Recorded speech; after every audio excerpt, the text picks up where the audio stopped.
이번 주간은 예수님의 순환을 기념하는 고난주간입니다. 이 고난주간에 예수님께서 겟세마네 동산에서 겪으신 내면의 혼란과 괴로움이 오늘 본문 말씀 33절 이하에서 잘 나타나 있습니다. 베드로와 야고보와 요한을 데리고 가실새 심히 놀라시며 슬퍼하사 말씀하시되 내 마음이 심히 고민하여 죽게 되었으니 너희는 여기 머물러 깨어 있으라 하시고 조금 나아가서 땅에 엎드려 될 수 있는 대로 이때가 자기에게서 지나가기를 구하여 이르시되 아빠 아버지여 아버지께는 모든 것이 가능하오니 이 잔을 내게서 옮기시옵소서. 그러나 나의 원대로 마시옵고 아버지의 원대로 하옵소서 하시고, 이 말씀을 보면은 예수님께서 이 겟세마네 동산에 계실 때 깊은 내면 세계의 혼란과 마음의 고통을 겪고 있음을 확실히 알 수가 있습니다. 그 이유는 곧 닥쳐올 그의 십자가의 죽음에 대해서 엄청난 압박감을 느끼고 있기 때문입니다.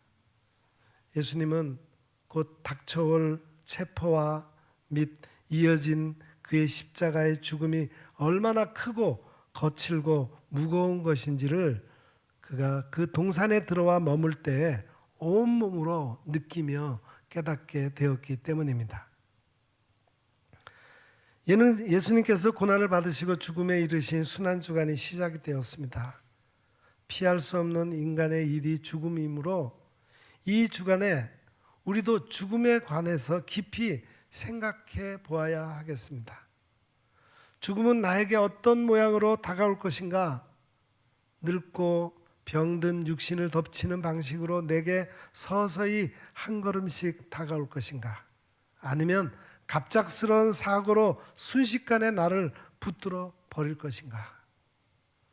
어떤 경우이든 당당하게 죽음을 맞고 싶은 것이 우리의 마음일 것입니다. 세상 사람들은 소크라테스의 죽음과 예수 그리스도의 죽음 현장을 단순하게 비교해 보기도 합니다. 소크라테스는 박해자들에 의해 끌려나와 독배를 마셔야 했습니다. 그 자리에서 그는 태어났습니다. 잔을 들지 않겠다고 저항하지 않았으며 타협을 시도하지도 않았습니다. 진리를 위해서 당당히 독배를 들고 기꺼이 죽음을 맞이했습니다. 그런데 우리 주님은 그와 다른 모습을 보이셨습니다. 오늘 본문인 마가복음 14장에는 예수님께서 제자들을 이끌고 겟세마네 동산에 기도하러 가십니다. 죽임을 당하기 바로 전날 밤이었어요. 제자들 가운데 베드로와 야고보와 요한을 부르시고 더 깊은 장소로 데리고 가실 때 심히 놀라시며 슬퍼하셨다고 합니다. 그때 하신 말씀이 내 마음이 심히 고민하여 죽게 되었으니 너희는 여기 머물러 깨어 있으라 였어요. 이 말씀에 따르면 예수님께서는 죽음에 이르는 고민을 하신 것입니다. 그리고 아빠 아버지여 아버지께는 모든 것이 가능하오니 이 잔을 내게서 옮기시옵소서 라고 하나님 아버지께 몸부림치며 매달리셨습니다. 왜 그러셨을까요? 태연히 독배를 든 소크라테스처럼 주님께서는 더 당당하게 십자가를 받아들일 수 없으셨을까요? 쉐렌 키에르케고르라는 철학자가 있습니다. 실존 철학의 창시자라는 평가를 받는 그는 약 200년 전에 덴마크에서 활동했습니다. 엄격했던 그의 아버지는 쉐렌이 외출하기를 원하면 아들의 손을 잡고 방안을 거닐면서 산책의 즐거움, 인생 이야기 등으로 상상의 날개를 달아주었습니다. 그러나 아버지의 그 불안한 죄의식은 아들의 삶을 실존 체험의 자리로 이끌었고 키에르케고르는 그러한 삶의 영향으로 죽음에 이르는 병이라고 하는 저수를 냈습니다. 여러분은 죽음에 이르는 병이 무엇이라고 생각하십니까? 암이나 뇌졸중 또는 코로나같이 세상을 휩쓴 전염병이 아닙니다.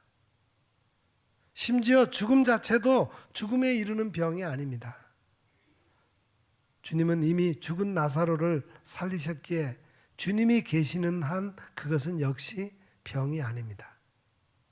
지상에서 펼쳐지는 세속적인 고뇌, 곧 가난과 재난, 고통과 번민, 슬픔이나 원한 같은 것들도 죽음에 이르는 병이라 할 수 없습니다. 아무리 견디기 어렵고 괴로운 것이라 할지라도 정답은 아닙니다. 그러면 키에르케고르는 죽음에 이르는 병이 무엇이라고 생각했을까요?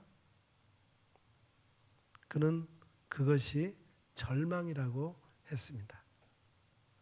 여기서 절망이란 돈벌이에 실패했다거나 명예를 얻지 못해 좌절했거나 사랑에 실패하여 연인과 작별했다는 결과를 의미하지 않습니다. 이것은 인간이 하나님을 떠나서 전능한 존재를 상실하고 있는 상태를 가리킵니다. 다시 말하면 하나님을 떠난 인간의 자기 소외 상태라고 말할 수 있습니다. 여러분, 이 내용을 이해하고 공감할 수 있습니까? 믿음으로 마음을 열고 철학의 계단을 넘어서야 합니다. 그리스도의 순환을 깊이 생각하는 깨달음의 은혜가 있어야만 합니다. 절망이라는 병을 안고 하나님 앞에 섰을 때 그 절망의 실체를 알고 깨닫지 않으면 안 되는 것입니다. 절망의 실체의 원인은 죄 때문이요, 그 결과는 참담한 죽음입니다. 이에 키에르케고르는 이 절망의 죄의식을 초월하려는 고민이 필요하고 사람들은 거기서 믿음을 얻게 될 수 있다고 했습니다. 예수님께서 홀로 행하신 죽음에 이르는 고민을 우리 인간이 어찌 다 알 수 있겠어요? 죄에 대한 고민을 죽음보다 더 깊게 하신 주님의 마음은 조금 이해할 수 있습니다. 그 고민은 예수 그리스도 자신을 위한 것이 아니라 죄인인 온 인류를 위한 것이었습니다. 예수님께서 그 당시 체험적으로 느꼈던 그의 죽음의 내용은 어떤 것이었을까요? 예수님은 단지 자신만의 죽음으로 인해서 그처럼 혼란하고 두려워하고 불안해하는 것은 아니었습니다. 예수님께서 자신의 신념과 신조 때문에 순교하는 것이 겁이 나서도 아니었습니다. 이때 예수님의 놀라움과 슬픔과 두려움과 죽을 것 같은 고통은 자신을 위한 것이 아니었어요. 그가 겪으신 고통의 이유는 대속적인 고통의 무게 때문입니다. 예수님이 겪으신 죽음의 고난은 하나님께서 구원하시기로 작정하신 자들의 죄와 그 모든 죄의 대가를 홀로 그 영혼과 몸으로 짊어지심으로 인해 겪게 되는 대속의 고난이었습니다. 예수님은 그때 구원받을 자들의 죄가 그의 영혼과 마음의 정가됨으로 인해서 그 영혼에 더러운 죄의 오물이 쏟아져 들어옴을 느꼈을 것입니다.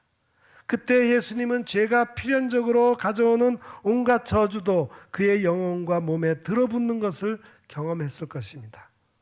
또한 죄에 대해 거룩하신 하나님께서 본능적으로 가지시는 적대감을 느꼈을 것이고, 죄에 대한 적개심으로 인해 인간의 죄를 대신 짊어지신 예수님 자신을 향해 무서운 진노를 바라고 계심을 느끼며 전율했을 것입니다. 또한 예수님은 인간의 죄를 대신 짊어진 결과 모든 죄인들이 떨어져 형벌을 받는 지옥의 영원한 고통을 그 혼자의 영혼과 몸으로 당하는 쓰라린 내적 고통을 느끼셨을 겁니다. 죄인들이 영원히 하나님으로부터 버림당하고 생명의 근원으로부터 영원히 떨어져 나가는 그 영적인 고립감과 절망감을 예수님 홀로 그 겟세마네 동산에서 체험적으로 경험했던 것입니다. 그러면 이렇듯 한 개인의 죽음 정도의 고통이 아닌 이토록 무겁고 이토록 두렵고 이토록 참혹하고 이토록 무시무시하고 이처럼 혹독한 내적 혼란과 공포와 슬픔과 절망을 예수님으로 하여금 경험적으로 체험하게 하신 하나님의 의도와 뜻은 무엇이었을까요? 그것은 아담과 하와의 범죄 아래 모든 인간 죄인들의 죄의 깊이, 부패의 깊이, 하나님의 진노의 무게, 지옥 형벌의 참상을 예수님으로 하여금 홀로 온전히 감당해서 그 모든 것들을 대속하여 없애기 위한 것이었습니다. 죄는 반드시 그 죄값을 다 치르지 않으면 죄에서 자유할 수 없기에 예수님께서 그 모든 죄가 어떠함을 알되 철저히 체험적으로 아는 중에 그 모든 죄값을 예수님이 온전히 담당하심으로써 예수님 안에서 그 모든 죄와 그 참혹한 결과들이 옮겨지게 하고자 하신 것입니다. 우리가 분명히 깨달아야 할 것은 죽음이란 인간에게 있어서 가장 깊이 고민해야 할 문제라는 사실입니다. 죽음에 이르는 고민으로 우리도 죽음을 맞이할 준비를 해야 합니다. 이와 관련해서 우리가 지닌 선입견이 있습니다. 예수님께서는 비록 인간으로 오셨으나 하나님의 아들이신데 죽음이 어찌 겁나시겠는가? 죽음을 손쉬운 방법으로 사용하시고 다시 살아나시겠지. 저 사람은 대단한 정치인이니까 죽음이 겁나지 않을 거야. 그는 유명한 체육인인데 용기가 많아 죽음을 거뜬히 받아들이겠지. 신앙생활을 오래 해온 사람이라면 죽음쯤은 가벼이 여기지 않을까? 그런데 아닙니다. 인간이라면 누구나 죽음을 앞에 두고 심히 고민하지 않을 수 없습니다. 죽음에 이르는 고민은 사람으로 오신 예수 그리스도도 피할 수 없었습니다. 그러나 예수님께서는 죄와 사망의 무게와 고통을 알고 계셨어요. 지금 그리스도는 모든 사람의 죄를 대신하여 그 죄값으로 죽임을 당하시려는 것입니다. 죄의 대가로 치러야 하는 형벌이 얼마나 중한 것인지를 아시고 홀로 죽음에 이르는 고민을 하십니다. 죄에 대한 고민은 죽음보다 더 깊습니다. 이 고민은 예수 그리스도 자신을 위한 것이 아니라 죄인인 인류 모두를 위한 것이었습니다. 우리 주님께서는 구원받기로 작정된 모든 죄인들의 무거운 죄짐과 모든 저주와 사망과 하나님의 무서운 모든 진노와 영원한 지옥의 모든 형벌의 고통을 겟세마네 동산에서 그 마음과 영혼으로 온전히 체험적으로 실제적으로 겪으셔야 했습니다. 예수님이 겟세마네 동산에 들어가셨을 때 하나님 아버지께서 예수님께 영적 세계의 비밀의 휘장을 열어놓아 보여주셨습니다.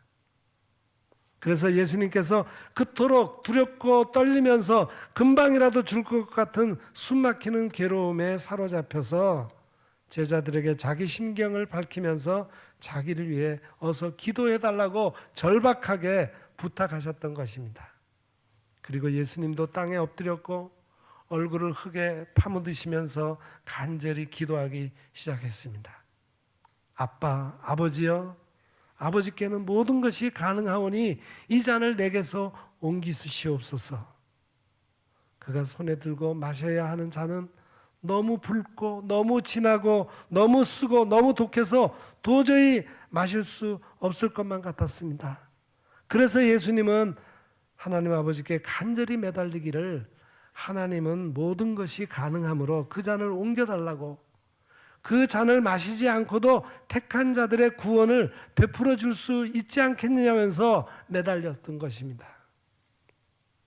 히브리서 5장 7절 말씀에 그 눈물에 매달리며 곧 통곡하는 예수님의 기도 모습에 대해서 이렇게 그리고 있어요.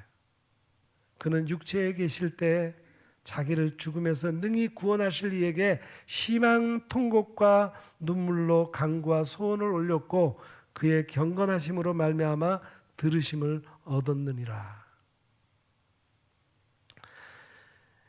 이때 예수님의 눈물과 통곡이 얼마나 깊고 간절했는지 누가복음 22장 44절에서는 기록하기를 예수께서 힘쓰고 애써 더욱 간절히 기도하니 땀이 땅에 떨어지는 핏방울같이 되더라, 그렇게 말씀하고 있습니다.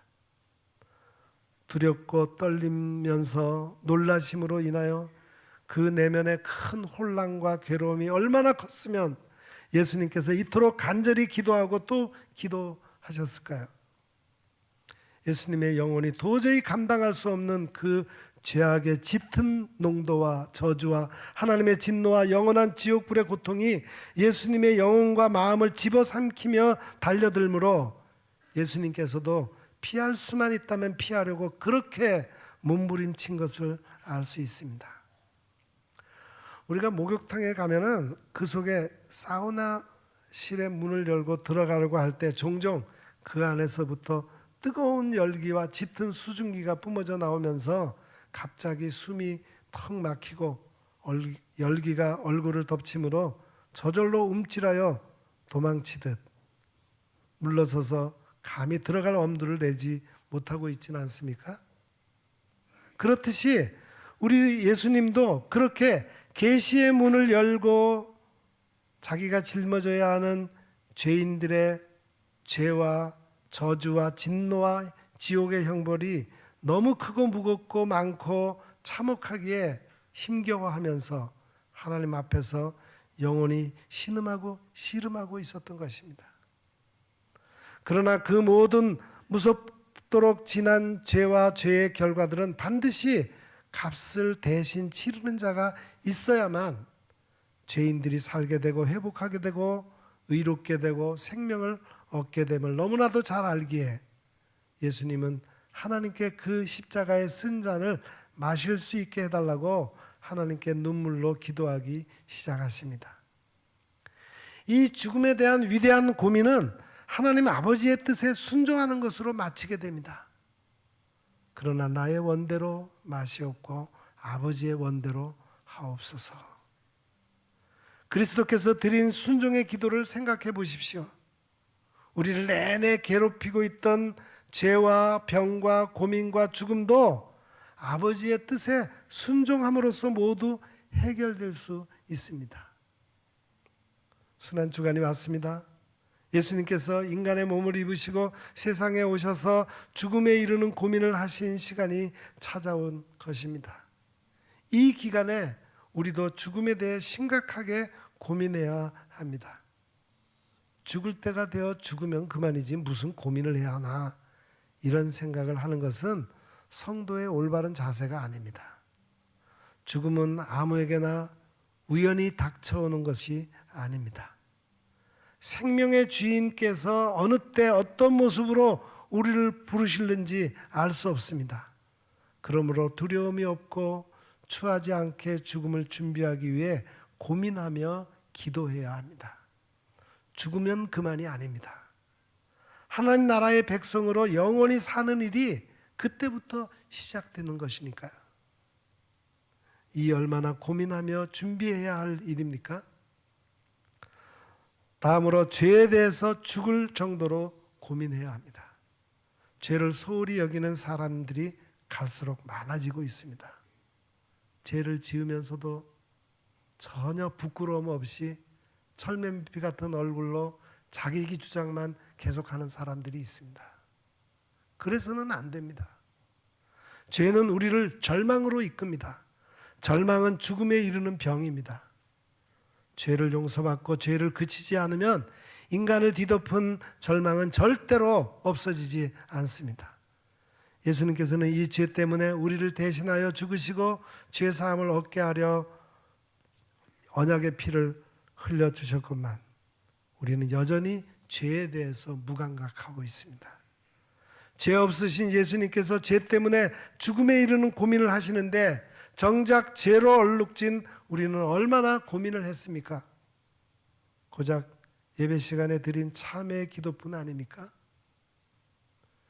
이 고민은 아버지의 뜻에 순종함으로 해결됩니다. 우리가 어려서 가졌던 고민은 부모님의 개입으로 해결되었습니다. 비싼 물건을 잃어버리고 걱정하던 일, 학교에서 폭력이 무서워 괴로워하던 일, 몸이 아파 밤새 잠 못 들던 일, 이때 부모님이 다가오셔서 어루만져 주시고 해결해 주셨습니다. 우리 인생에 닥친 죄와 죽음의 고민도 하나님 아버지께서 풀어주십니다. 십자가의 계절에 우리의 모든 고민을 주님의 십자가 밑에 내려놓아야 합니다. 아버지의 원대로 하옵소서. 이 순종의 기도가 죄의 고민을 해결하는 유일한 방법임을 알아야 하겠습니다. 3번에 걸친 몇 시간의 끈질긴 기도 끝에 예수님은 마침내 그 험하고 두렵고 몸서리 쳐지는 십자가를 꼭 붙들게 되었습니다. 그리고 일어나서 그 동산에 자기를 체포하러 온 자들에게 앞으로 홀로 나아가셨습니다. 그리하여 짐승 같은 대제사장의 무리에게 끌려가서 모욕과 멸시와 침뱉음과 주먹으로 맞음과 채찍질과 가시와 대목과 창으로 찔림과 벌거벗음을 묵묵히 겪으시면서 6시간 동안 십자가에 매달려 물과 피를 다 쏟으셨습니다. 마침내 운명하시기 직전에 큰 소리로 다 이루었다 외치시고 평온하게 그 영혼이 하나님께 돌아가셨습니다. 이로써 세상에서 가장 무섭고 치열하고 가장 크고 중대한 우주적인 영적 전쟁이 끝이 났습니다. 마침내 예수님은 죄인들의 모든 죄와 사망과 심판을 죄인들에게서 멀리 옮기셨고 그의 백성들 앞에 의와 생명과 축복과 영광의 문을 활짝 열어놓으셨습니다. 누구든지 주 예수를 믿으면 죄사함을 받고 영생을 얻는 복의 문을 활짝 열어놓으신 것입니다. 이것이 우리가 매년 부활절 한 주 전 주간에 예수님의 고난을 기념하는 이유입니다. 예수 그리스도의 고난과 그의 십자가의 죽으심과 그의 부활이 세상에서 일어난 그 모든 일들 중에서 가장 크고 중요하고 위대한 일입니다. 그리스도께서 고난 당하시기 전날 밤에 주님께서 친히 정하여 지키라 명하신 성찬식에 우리가 참여하면서 다시 한번 우리를 건지시려고 홀로 그 쓴 잔을 한 방울도 남김없이 다 마시고자 그 쓴 잔을 앞에 두고 겟세마네 동산에서 주님께서 얼마나 오랫동안 피와 땀을 흘려 엎드려 몸부림치셨는가를 생각해 보십시다. 그 흙먼지 속에 얼굴을 파묻고 눈물 범벅이 되어 통곡하며 우리를 살리려고 매달리신 주님을 생각하면서 뜨거운 사랑과 충성을 다시 한번 굳게 각오하는 우리 모두가 되시기를 간절히 기원합니다. 기도하겠습니다. 거룩하시고 사랑이 많으신 하나님 아버지, 우리가 이 시간 우리의 죄짐과 저주와 무서운 진노와 영원한 지옥의 모든 형벌의 고통을 느끼는 죽음 앞에서 고민하는 예수님의 모습을 상기해 보았습니다. 우리로 예수님의 그 죽음에 이르는 고민의 무게가 얼마나 큰 것인지를 깨닫게 하시고 우리도 죽음에 대해서 고민하게 하옵소서. 그러나 예수님은 아버지의 뜻에 순종하심으로 십자가의 죽음으로 우리 죄인들의 죄와 사망과 심판을 멀리 옮기시고 의와 생명과 축복과 영광의 문을 활짝 열어 놓으셨습니다. 우리도 하나님의 뜻에 순종하여 구주 예수님을 온전히 믿음으로 죽음을 이기고 승리하게 하옵소서. 예수님의 이름으로 간절히 기도드립니다. 아멘.